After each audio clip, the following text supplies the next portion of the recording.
After e4, black often plays the classical defense e5 or the counterattacking Sicilian defense with c5.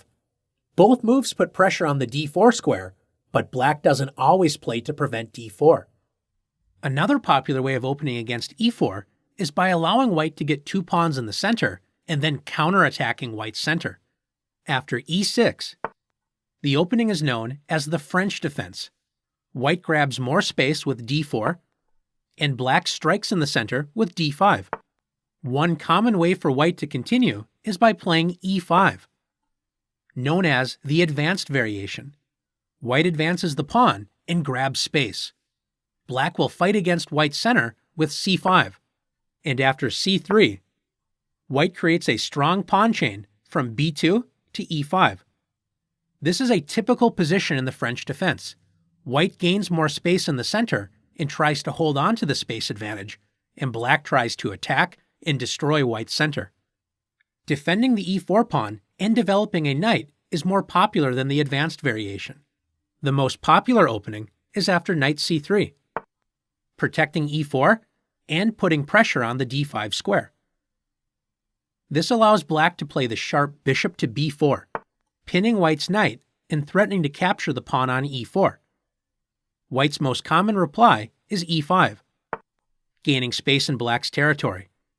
Once again, black counterattacks white's center with c5. The other popular move to defend e4 is knight to d2, known as the Tarrasch opening. This move prevents black from pinning the knight with bishop to b4 because white can play c3.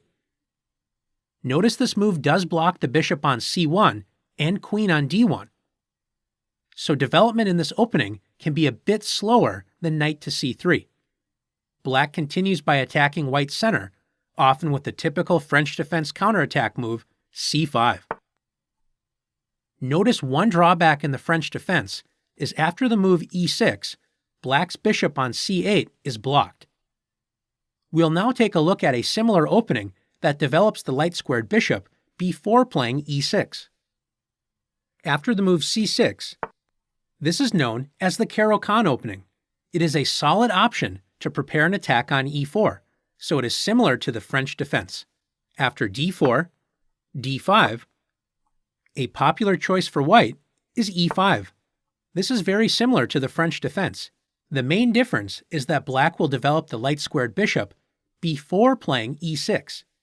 Black plays bishop to f5, planning on playing e6 and then c5. Notice that black will move the c-pawn twice in order to attack white's center with c5. This is the trade-off with the French defense. Black's light-squared bishop is more active in the Caro Kann, but it takes more time to attack white's center with c5. A popular choice for white is knight to c3, developing a piece, protecting the e4 pawn, and attacking the d5 pawn.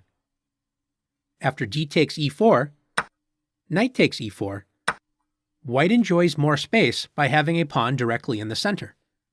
Black will often attack white's knight with bishop to f5. White typically retreats the knight to g3, moving the knight to safety and gaining a tempo against black's bishop, which will need to move again. Now that you've learned the ideas behind attacking the e4 pawn in the French and Caro Kann defenses, let's put your knowledge to the test.